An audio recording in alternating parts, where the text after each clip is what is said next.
यांत्रिकी मैकेनिक्स, उसके बारे में डिस्कस करूंगा। तो इस टॉपिक में सबसे पहले अदिश राशि पढ़ेंगे हम।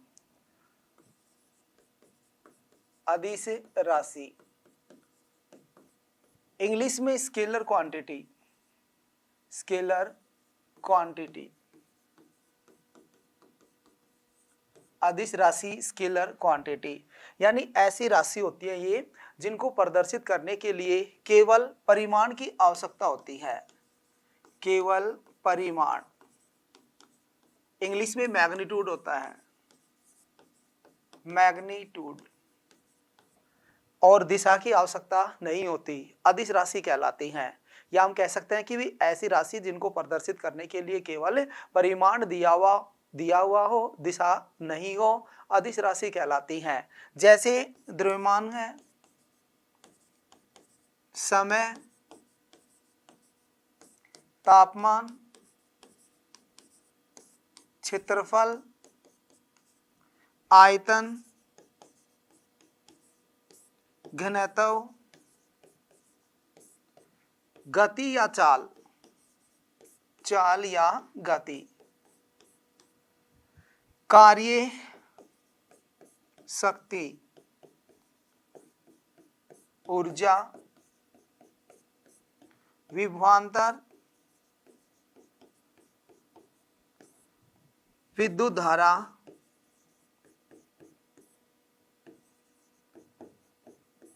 आदि। और ये विद्युत धारा अपवाद के रूप में है भाई यहाँ पर, क्योंकि विद्युत धारा की दिशा भी होती है और परिमाण भी होता है, लेकिन ये सदिश राशि के नियमों का पालन नहीं करता, जिस कारण इसको किसमें, अदिश राशि में माना गया है। तो ध्यान रखेंगे कि विद्युत धारा की दिशा और परिमाण होते हुए भी किसमें, अदिश राशि में है। अब क्वेश्चन कैसे पूछता हमारे से, भाई जैसे कह देता है कि चाल कैसी राशि है, चाल कैसी राशि है, ऑप्शन देगा सदिश अदिश दोनों, इनमें से कोई नहीं, तो हमारा आंसर होगा अदिश राशि। तो इस तरह से ये अदिश राशि की परिभाषा और इनके एग्जाम्पल ध्यान रखेंगे। नेक्स्ट है सदिश राशि, सदिश राशि इंग्लिश में वेक्टर क्वांटिटी, वेक्टर क्वांटिटी। अब यहां पर देखो सदिश को वेक्टर कहा गया है इंग्लिश में, और अदिश को क्या कहा गया है, अदिश को स्केलर, स्केलर।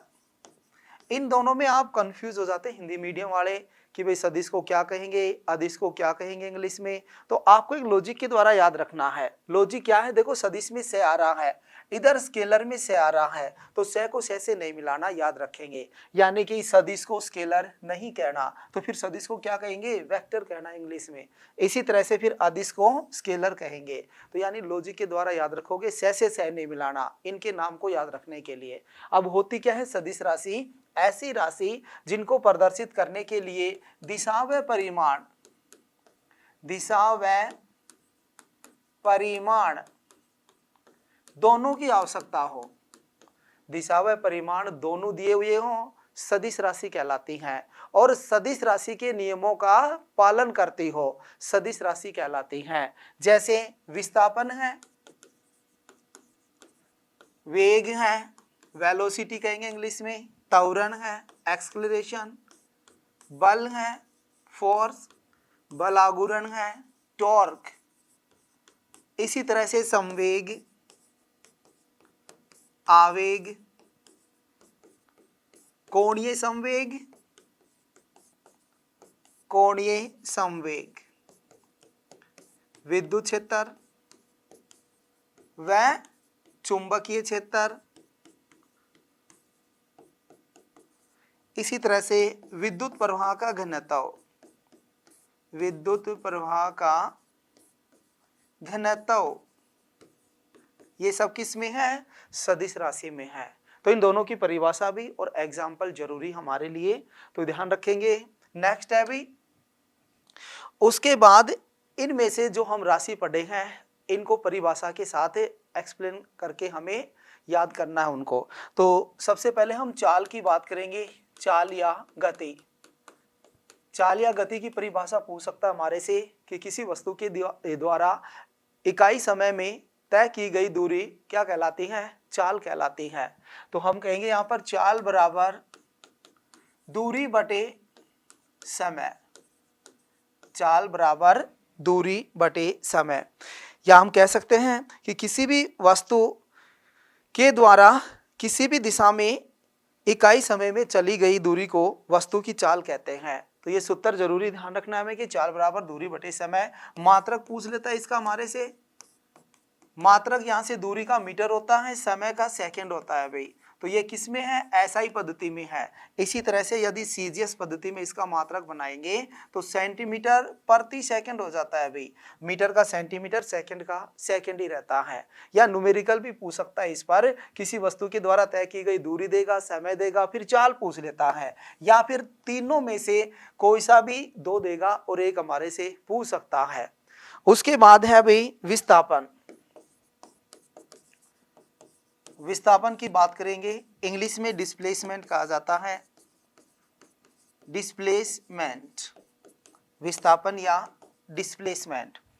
अब क्या होता है कि कोई भी वस्तु है उसकी स्थिति में परिवर्तन विस्थापन कहलाता है, या दो बिंदुओं के बीच कम से कम दूरी विस्थापन कहलाता है। दोनों परिभाषा ध्यान रखेंगे कि वस्तु की स्थिति में परिवर्तन, स्थिति को इंग्लिश में पोजीशन कहा जाता है भाई, ये भी ध्यान रखेंगे, क्योंकि कई बार कह देता है कि किसी वस्तु की पोजीशन में परिवर्तन क्या कहलाता है, विस्थापन कहलाता है। दो बिंदुओं के बीच कम से कम दूरी भी क्या कहलाती है, विस्थापन कहलाती है। और इसका मात्रक भी ध्यान रखेंगे, तो दूरी है, दूरी का मात्रक क्या होगा, मीटर होगा।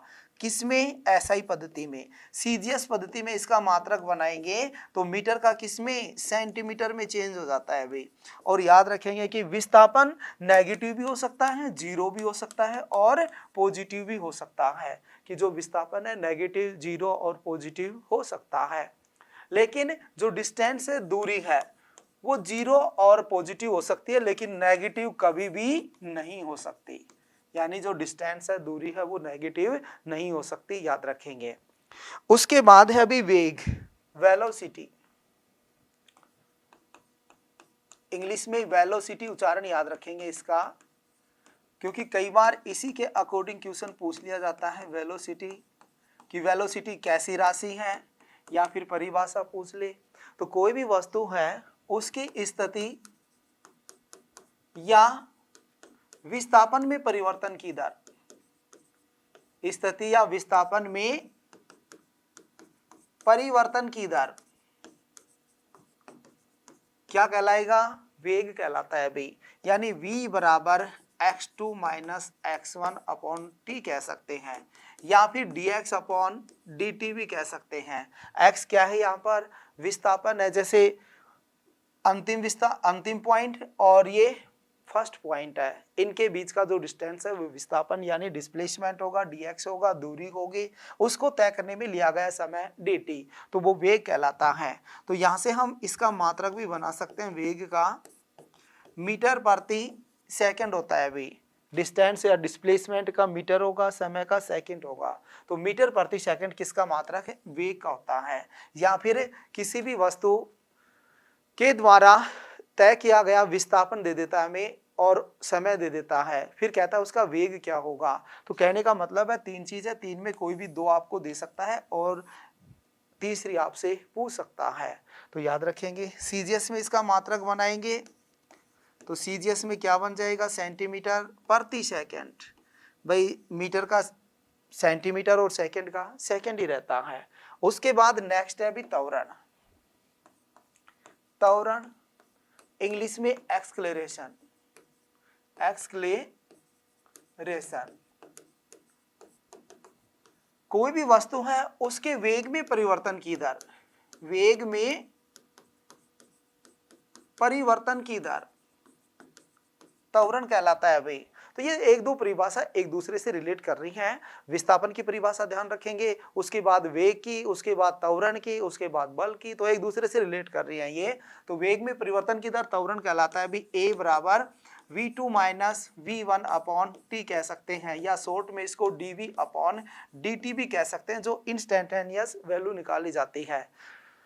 तो यहाँ से हमें क्या देगा, कोई भी वस्तु है उसका अंतिम और प्रारंभिक वेग देगा और उसको तय करने में लिया गया समय, फिर त्वरण पूछेगा। जैसे कोई वस्तु है प्रारंभिक वेग 15 मीटर प्रति सेकंड से चल रही है भाई, कहता है कि 10 सेकंड के बाद उसका वेग v2, यहाँ पर v1 था, ये कितना भी कह सकता है, जैसे हम कहेंगे 25 मीटर प्रति सेकंड हो जाता है। तो त्वरण बताओ, तो इसमें रखेंगे v2 कितना है अभी 25, v1 कितना है 15, समय कितना 10 सेकंड। तो यहाँ से ऊपर भी 10 बचेगा, नीचे भी 10, क्या आ जाएगा 1 मीटर प्रति सेकंड स्क्वायर आ जाता है। क्योंकि त्वरण का मात्रक हम यहाँ से बनाएंगे तो मीटर प्रति सेकंड स्क्वायर बनता है, जो इंपॉर्टेंट है, पूछ सकता है आपसे कि त्वरण का मात्रक बताओ। तो इस तरह से ये सूत्र भी ध्यान रखेंगे, इससे रिलेटेड ये न्यूमेरिकल भी।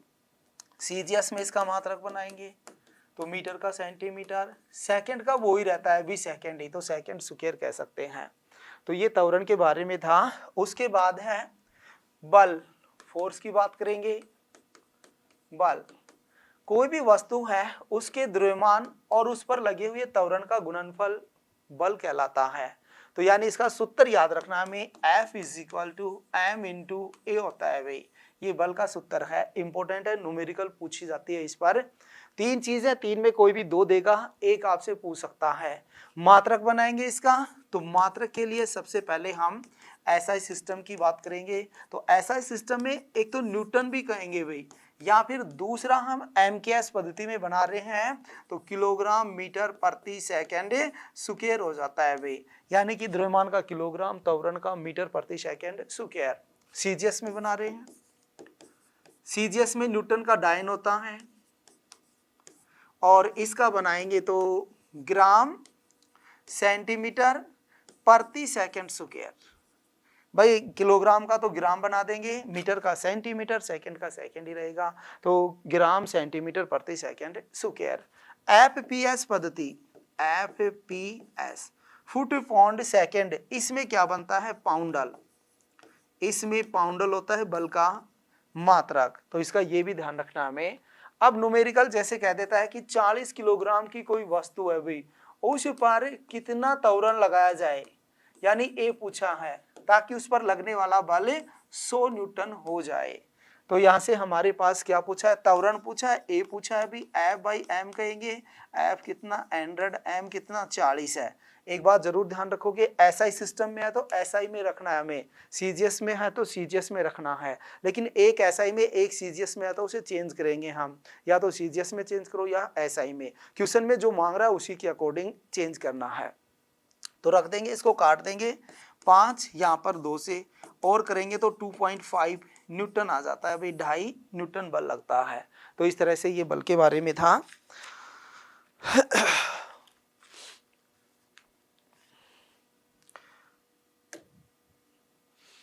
हमें ध्यान रखना है भाई कि कोई भी वस्तु है यदि उसके वेग में वृद्धि होती है, यानी वेग को हम बढ़ा रहे हैं, तो त्वरण क्या होगा पॉजिटिव होता है भी, एक्सेलरेशन। और यदि वेग में कमी करते हैं, वेग में कमी कर रहे हैं, तो त्वरण क्या होगा नेगेटिव होता है, यानी एक्सेलरेशन क्या आ जाता है नेगेटिव, जिसको मंदन कहा जाता है भी, मंदन, डी एक्सेलरेशन कहा जाता है जिसे।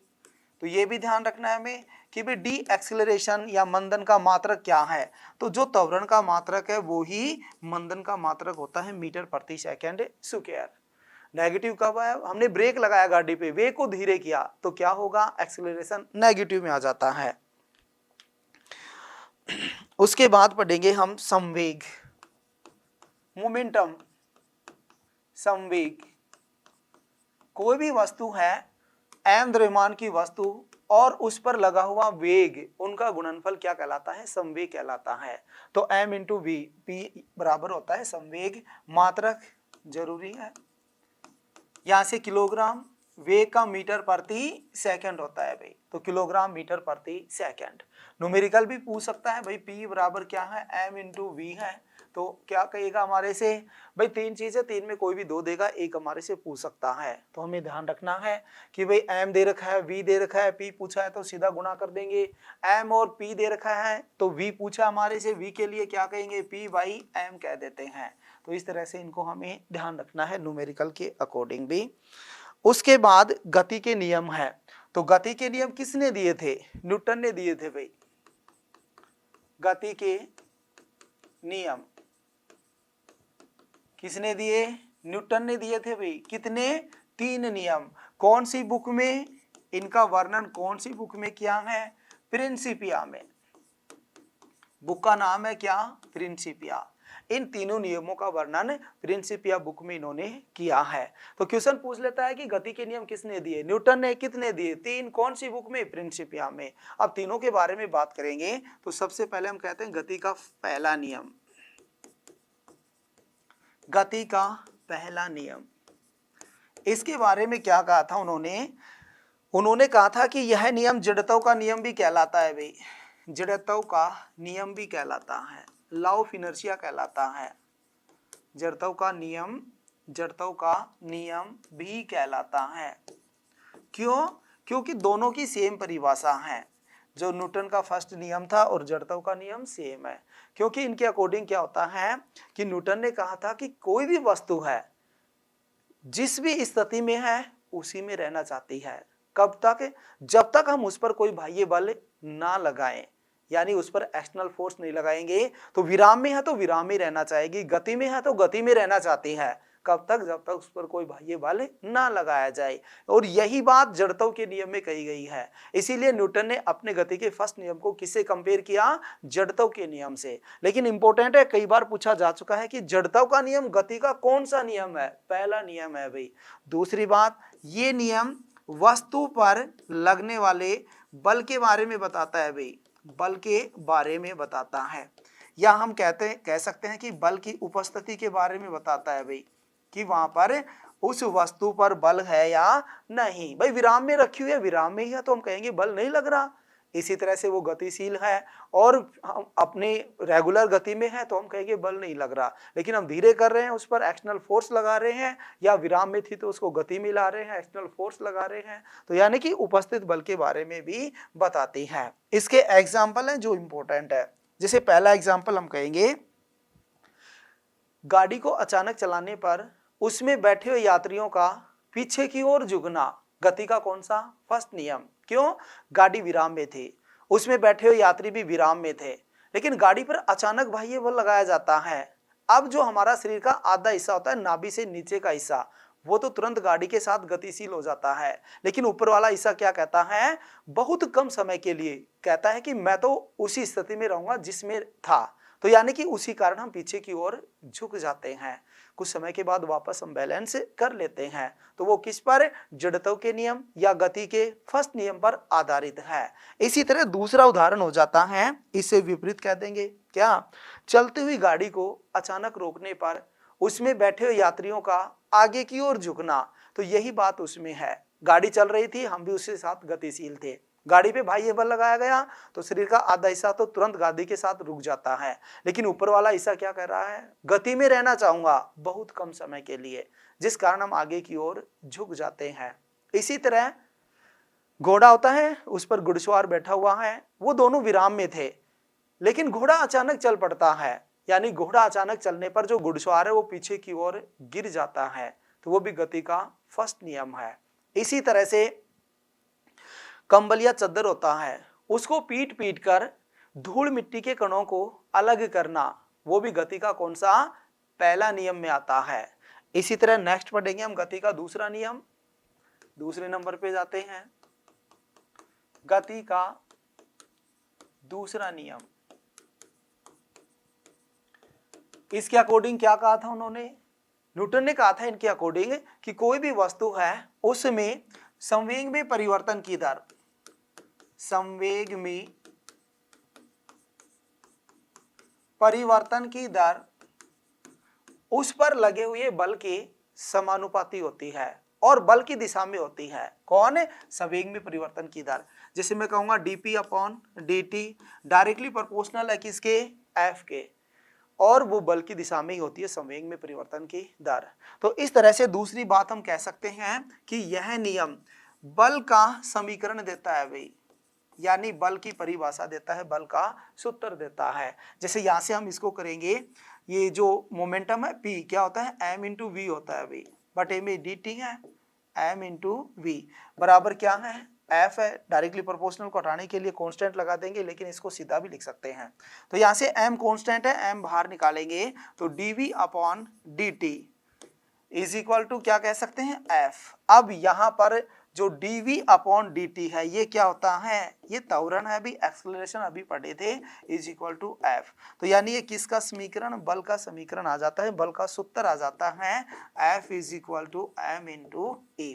तो वो गति का कौन सा नियम देता है, दूसरा नियम देता है भाई, याद रखेंगे। दूसरी बात, यह नियम बल को मापता भी है भाई, मेजर करता है बल को। जैसे संवेग में परिवर्तन की दर कम है तो बल भी कम होगा, संवेग में परिवर्तन की दर ज्यादा है तो बल भी ज्यादा होगा। अब इसका एग्जाम्पल होता है कि जो खिलाड़ी होते हैं वो गेंद पकड़ते समय अपने हाथों को गेंद की दिशा में नीचे की ओर करते हैं, क्यों, हाथों में चोट कम लगे, यानी बल कम हो जाए। तो वो गति के किस पे, दूसरे नियम पर आधारित है। इसी तरह से महंगे फल होते हैं, कांच के बर्तन होते हैं, उनकी पैकिंग करते समय भी घास या कागज का प्रयोग किया जाता है, क्यों, एक स्थान से दूसरे स्थान पर ले जा रहे हैं, तो यानी कि उन दोनों के बीच में कौन, जैसे महंगे फल हैं, कोई भी दो फल है, उनके बीच में जो बल लग रहा है वो कम हो जाए, कांच के बर्तन है, एक दूसरे के बीच में जो बल है वो कम हो जाए, यानी वो टूटे ना। तो वो गति के सेकंड नियम पर आधारित है। एक लिफ्ट होती है वो भी इसी पर आधारित है, गति के दूसरे नियम पर। जो लिफ्ट है, लिफ्ट में हम बैठते हैं, ऊपर की ओर जाते हैं, ऊपर जाते हैं तो लिफ्ट में क्या होता है, हमारा भार हमें क्या लगता है, यानी बढ़ा हुआ महसूस लगता है। इसी तरह से नीचे आ रहे हैं तो घटा हुआ महसूस लगता है। लेकिन कब, यदि लिफ्ट एक समान त्वरण से, सेम एक्सेलरेशन से कहना है भाई, एक समान त्वरण से ऊपर या नीचे जाए, एक समान वेग का जिक्र नहीं करना, क्योंकि वेग कांस्टेंट हुआ तो त्वरण जीरो हो जाएगा, फिर कोई प्रभाव नहीं पड़ता। यदि लिफ्ट फ्री फॉल आ रही है, यानी स्वतंत्र रूप से लिफ्ट आ रही है, उसकी रस्सी को काट दिया गया तो उसमें बैठे व्यक्ति का भार जीरो हो जाता है। तो वो भी गति के दूसरे नियम पर ही आधारित होते हैं। इसी तरह से तीसरा है भाई गति का तीसरा नियम, गति का तीसरा नियम, थर्ड लॉ ऑफ मोशन कहेंगे। इसके अकॉर्डिंग, अच्छा इन्होंने इसका दूसरा नाम किया था क्रिया प्रतिक्रिया का नियम, क्रिया प्रतिक्रिया का नियम। पहला जड़त्व का नियम था और दूसरा क्या था भाई, दूसरे को बताया नहीं हमने, तो दूसरा था संवेग आवेग का नियम, संवेग आवेग का नियम था गति का दूसरा नियम। ये भी ध्यान रखना हमें कि जो गति का दूसरा नियम है न्यूटन का, क्या कहलाएगा, संवेग आवेग का नियम। तीसरा क्या कहलाता है, क्रिया प्रतिक्रिया का नियम। तो इसके अकॉर्डिंग न्यूटन ने कहा था कि कोई भी दो अलग अलग वस्तु होती है उन पर क्रिया और प्रतिक्रिया होती है, कौन से, गति के तीसरे नियम के अनुसार। और इसके अकॉर्डिंग ये जो नियम है वो बल की प्रकृति के बारे में बताता है भाई, किसकी प्रकृति, बल की प्रकृति, नेचर ऑफ फोर्स के बारे में बताता है। कैसे भाई, जैसे हम बंदूक से गोली छोड़ते हैं तो गोली तो आगे की ओर, बंदूक पीछे की ओर जाती है, यानी दोनों पर अलग अलग फोर्स लगता है, अपोजिट फोर्स लगता है। तो याद रखेंगे कि ये बल की प्रकृति के बारे में बताता है। एग्जाम्पल है इसके भी, बंदूक वाला एक तो कि बंदूक से गोली छोड़ते हैं तो गोली आगे की ओर, बंदूक पीछे की ओर खिसक जाती है।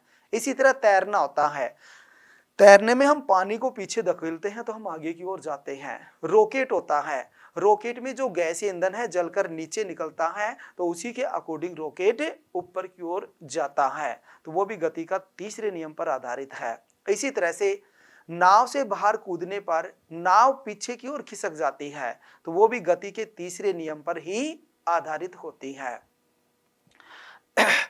अब जो रॉकेट होता है,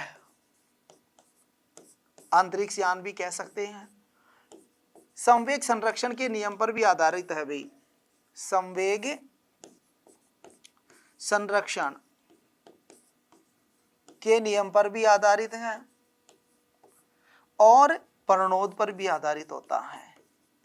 तो ये प्रणोद क्या है पढ़ेंगे।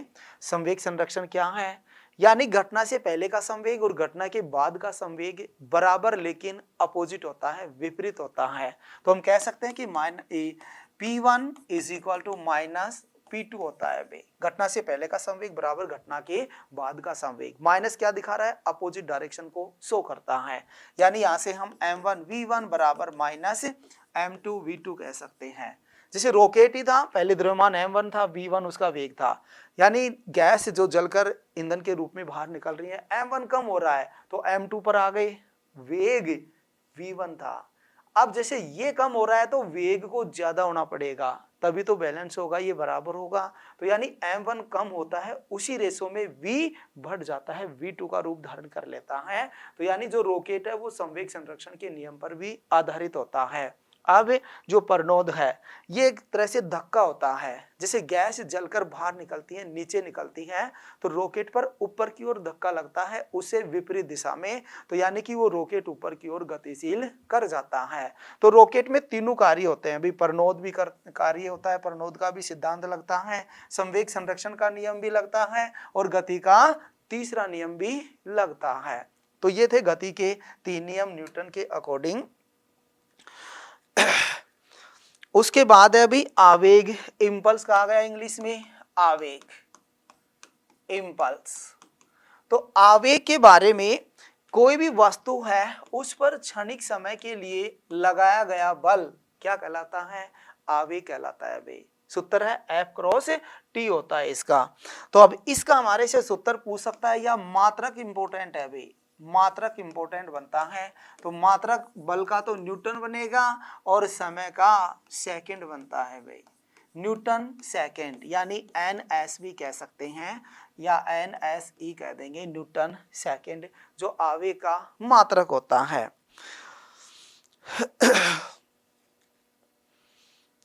संवेग संरक्षण के नियम के अकॉर्डिंग आगे हम न्यूमेरिकल सोल्व करेंगे।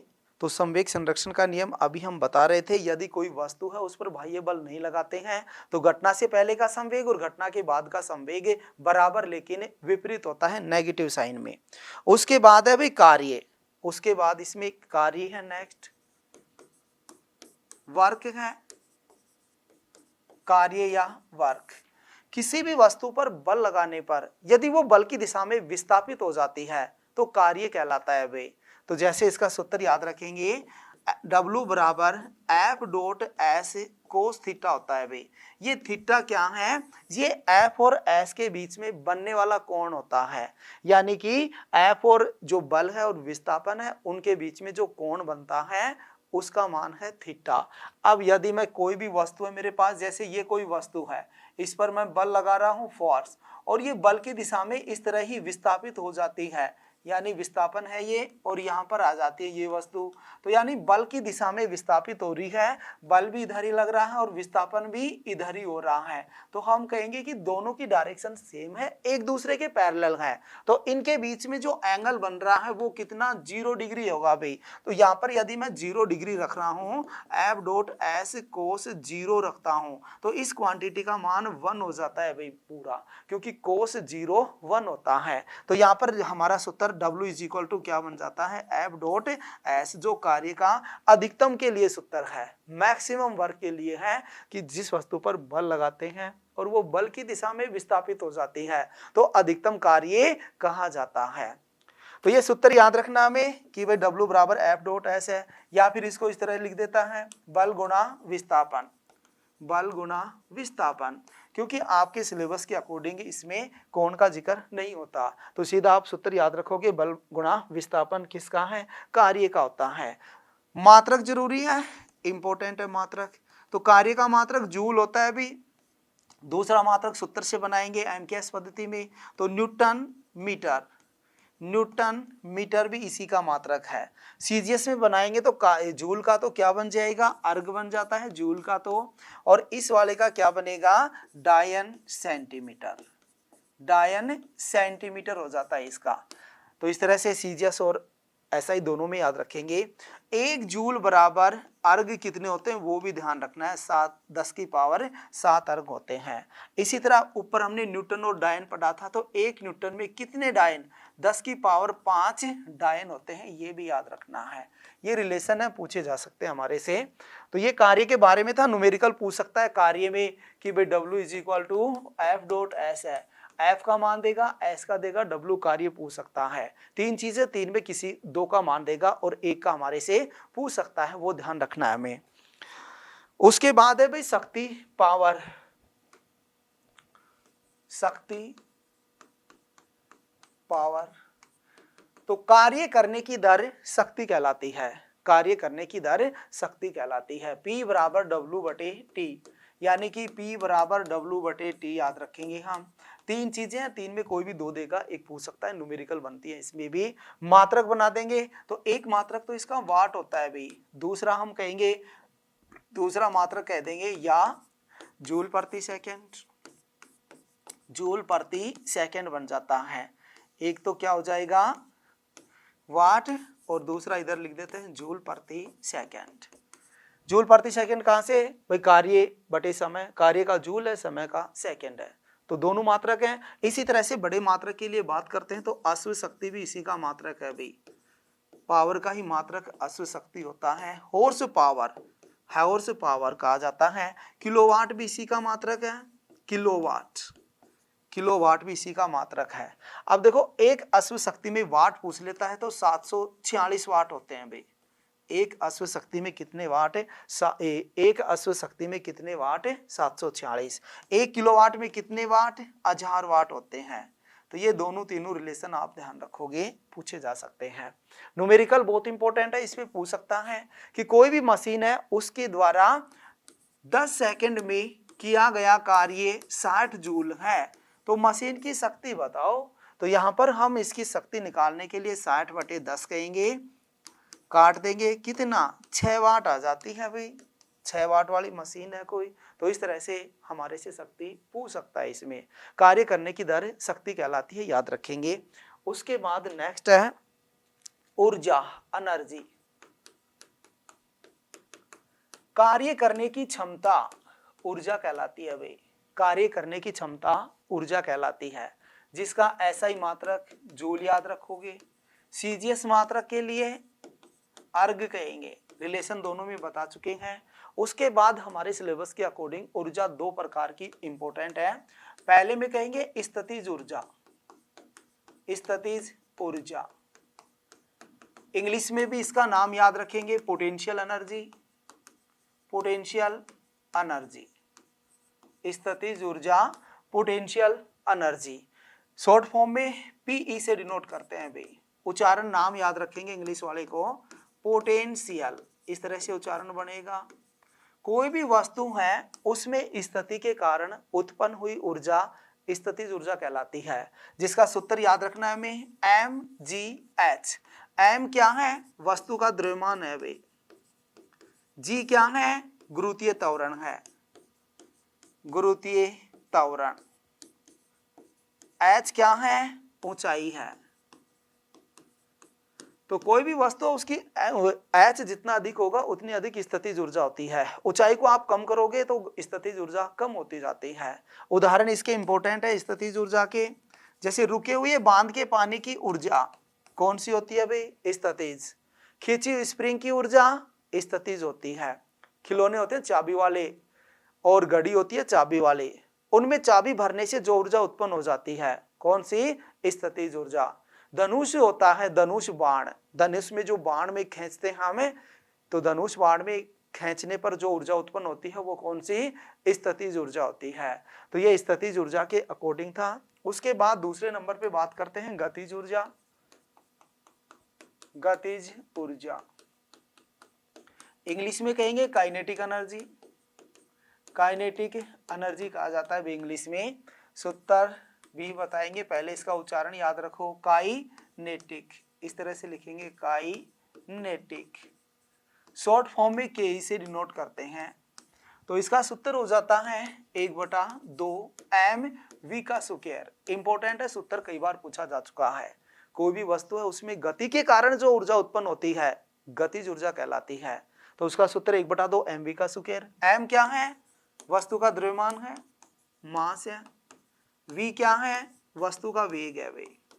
अब इस वेग के अकॉर्डिंग क्वेश्चन बना देता है कई बार कि कोई भी वस्तु उसका वेग या तो आधा करेगा या दुगना, फिर कहेगा गतिज ऊर्जा पर क्या प्रभाव पड़ता है।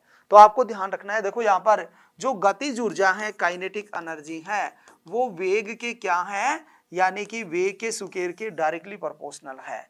तो हमें जो भी वो वेग को चेंज कर रहा है उसका स्क्वायर करना है, गतिज ऊर्जा का आंसर आ जाएगा। जैसे मैं कहूंगा कि वेग आधा कर दिया गया तो आधा का स्क्वायर कर दो, क्या 1/4, 1/4 गतिज ऊर्जा हो जाती है। इसी तरह यदि वेग को दुगना करता हूं, 2v करता हूं, वेग को दुगना किया भाई 2 का स्क्वायर कर दो तो 2 का स्क्वायर कितना 4, तो गतिज ऊर्जा कितनी 4 गुना हो जाती है। यदि वेग को मैं 4 गुना कर रहा हूं, तो वेग को 4 गुना कर रहे हो तो 4 का स्क्वायर बता दो कितना 16, तो गतिज ऊर्जा कितनी 16 गुना। या फिर न्यूमेरिकल पूछ सकता है आपसे, वस्तु का द्रव्यमान देगा, वेग देगा, गतिज ऊर्जा पूछ सकता है। जैसे कह देगा कि 40 किलोग्राम की वस्तु है, 10 मीटर प्रति सेकंड के वेग से चल रही है, गतिज ऊर्जा बताओ, तो 1/2 m कितना है 40, v कितना है 10 है तो इसका स्क्वायर करेंगे भाई v का, 2 से काट दो कितने से 20 से कट जाता है, तो क्या आ जाता है यहाँ पर 2000 जूल उसकी गतिज ऊर्जा आ जाती है। इस तरह से इसमें भी 3 चीजें हैं, 3 में कोई भी 2 देगा, एक आपसे पूछ सकता है।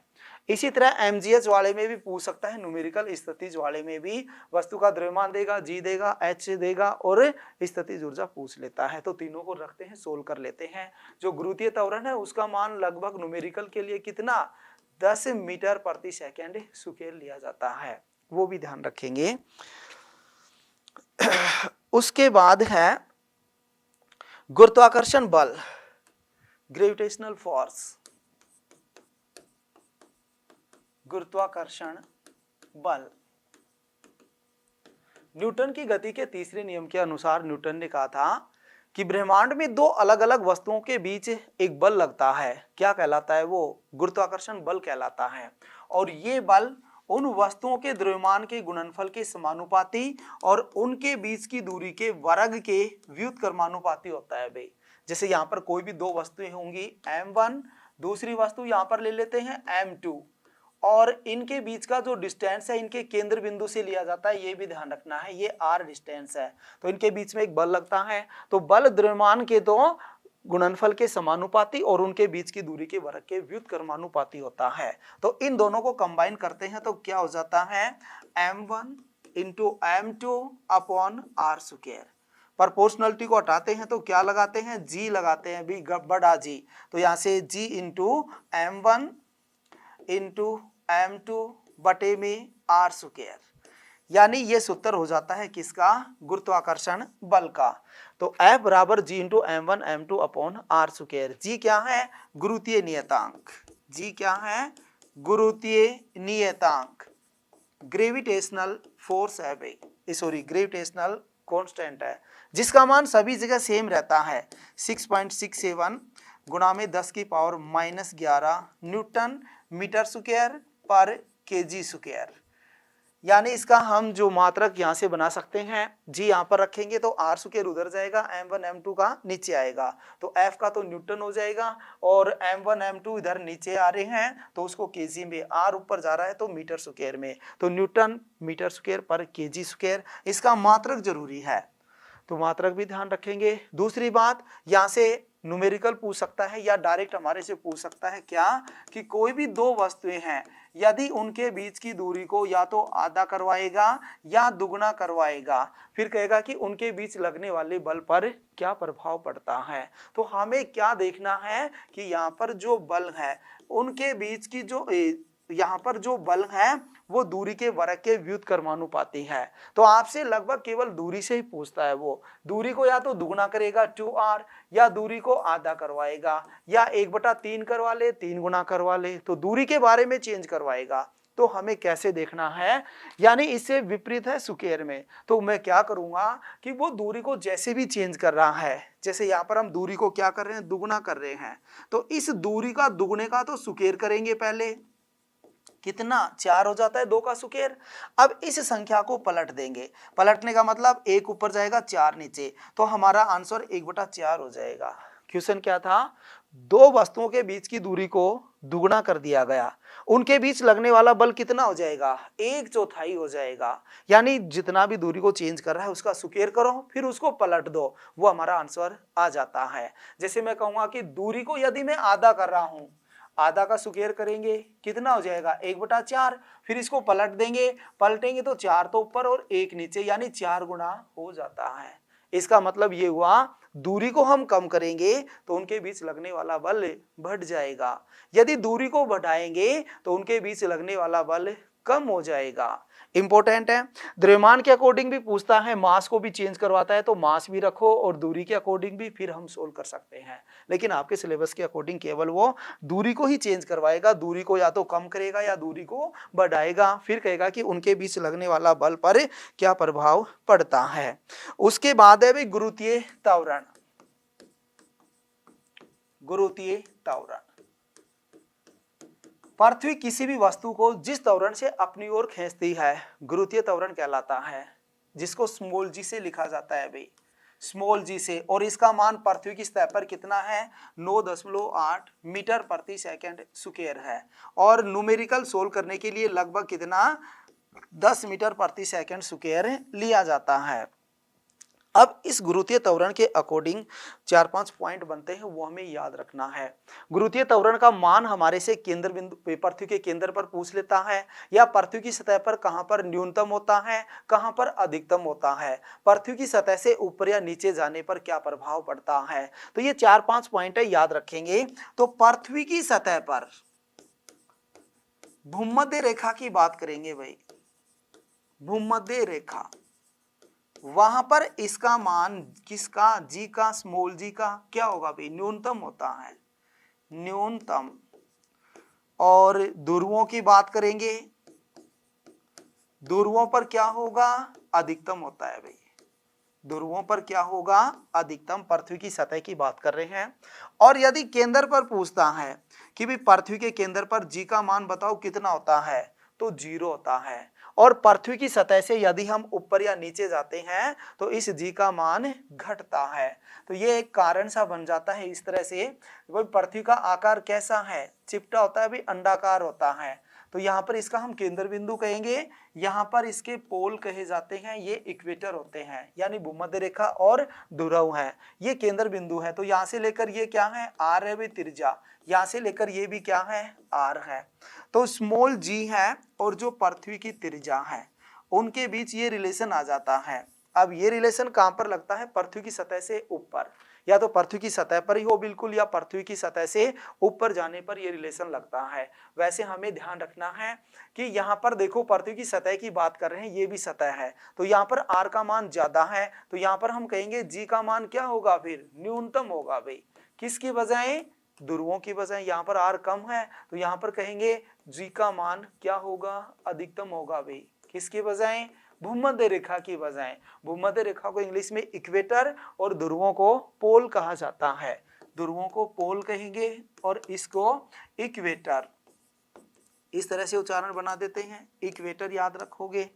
केंद्र बिंदु पर जी का मान क्या कहेंगे भाई, 0 हो जाता है, केंद्र बिंदु पर जी का मान 0 हो जाता है। अब इस पृथ्वी की सतह से हम ऊपर जाएं या पृथ्वी की सतह से नीचे आए तो जी का मान घटेगा, याद रखेंगे, ऊपर या नीचे जाने पर जी का मान घटता है। जैसे चंद्रमा पर, चंद्रमा की बात करते हैं तो चंद्रमा पर जी का मान क्या होता है, पृथ्वी के जी के मान का 1/6 हो जाता है। तो इसी तरह ध्यान रखोगे, ऊपर जा रहा है तो घट रहा है, नीचे जा रहे हैं तो भी घट रहा है। जैसे कह देता है 100 मीटर खाई में गए तो वहां पर जी के मान पर क्या प्रभाव पड़ेगा, तो भी कहेंगे घटेगा। तो इस तरह से ये जी के मान के अकॉर्डिंग थे। अब दूसरी बात हमें ध्यान रखना है कि कोई भी वस्तु है उसका भार इंग्लिश में वेट कहा जाता है भाई। कोई भी वस्तु है उसका भार या वेट किसके अनुसार बदलता है, जी के अनुसार बदलता है भाई। जी जहां पर कम, भार भी कम, जी जहां पर 0, भार भी 0। लेकिन द्रव्यमान पर कोई प्रभाव नहीं पड़ता, मास द्रव्यमान होता है, यानी कि कोई भी वस्तु है उसकी जो क्वांटिटी है वो इसका द्रव्यमान कहलाता है। भार के बारे में क्या कहेंगे कि जो भार होता है पृथ्वी का गुरुत्वीय त्वरण और जो द्रव्यमान है उनका गुणनफल भार होता है, या फिर पृथ्वी उस पर जो बल लगाती है वो ही वस्तु का भार होता है। तो इस तरह से ये गुरुत्वीय त्वरण के बारे में बातें थी। अब छोटा जी और बड़ा जी में रिलेशन भी आपको ध्यान रखना है। जी बराबर Gm/r² होता है भाई। यहाँ पर जी क्या है, छोटा जी का मान है यहाँ पर गुरुत्वीय त्वरण है और बड़ा जी गुरुत्वीय नियतांक है। एम पृथ्वी का द्रव्यमान है, जिस भी ग्रह की बात करेंगे उसका द्रव्यमान। आर क्या है, जिस भी ग्रह की बात करेंगे उसकी त्रिज्या है। तो ये छोटा जी और बड़ा जी में रिलेशन है भाई, याद रखना है। यहाँ से कई बार कह देता है कि छोटा जी बटे बड़ा जी, का मात्रक बताओ। तो क्या किया हमने, इस जी को इधर लेके गए, उधर क्या बच गया फिर m/r² बच जाता है। तो m का तो देखो किलोग्राम और r का क्या बनता है मीटर स्क्वायर। तो किलोग्राम पर मीटर स्क्वायर किसका, स्मॉल जी अपॉन ग्रेटर जी का मात्रक बनता है। उसके बाद है ठोसों की प्रत्यास्थता इलास्टिसिटी। इलास्टिसिटी क्या होती है, कोई भी वस्तु है यदि उस पर हम बल लगाते हैं, बाह्य बल लगाते हैं, तो वो अपनी आकृति में कुछ परिवर्तन कर लेती है, लेकिन जो ही बल हटाया जाता है तो तुरंत वापस उसी ओरिजिनल स्थिति में आ जाती है। तो वस्तुओं का यह गुण प्रत्यास्थता कहलाता है। लेकिन कोई वस्तु ज्यादा प्रत्यास्थता कौन सी होगी, जो हमारे बल का जितना अधिक विरोध करेगी वो उतना अधिक प्रत्यास्थ होती है। तो एक क्वार्ट्ज है भाई, क्वार्ट्ज ये सबसे अधिक प्रत्यास्थ कहा गया है, क्योंकि ये सबसे ज्यादा हमारे बल का विरोध करता है, प्रत्यास्थ। और जो प्रत्यास्थता है, प्रत्यास्थता इलास्टिसिटी, ये तापमान के विपरीत होती है अभी, तापमान के विपरीत होती है। यानी तापमान बढ़ाने पर प्रत्यास्थता घट जाती है और तापमान घटाने पर प्रत्यास्थता बढ़ जाती है, तो एक दूसरे से विपरीत होती है। हुक का नियम, हुक वैज्ञानिक का नाम है, उन्होंने प्रत्यास्थता के अकॉर्डिंग अपने विचार रखे थे। हुक का नियम क्या कहा था इन्होंने कि कोई भी वस्तु है यदि प्रत्यास्थता सीमा के अंदर उस पर जो प्रतिबल है वो विकृति के समानुपाती होगा बे, स्ट्रेस है प्रतिबल वो विकृति के समानुपाती होता है। यानी जितना प्रतिबल लगाएंगे उतनी उसमें विकृति होगी, लेकिन प्रत्यास्थता सीमा के अंदर होना चाहिए, प्रत्यास्थता सीमा से बाहर या ज्यादा नहीं कहेंगे। उसके बाद घनत्व है डेंसिटी, घनत्व इंग्लिश में डेंसिटी कहा जाता है भी, घनत्व या डेंसिटी। तो घनत्व के बारे में कहेंगे, किसी पदार्थ के इकाई आयतन के द्रव्यमान को उसका घनत्व कहा जाता है। यानी सूत्र याद रखेंगे, रो बराबर m/v, यानी द्रव्यमान बटे आयतन, द्रव्यमान बटे आयतन।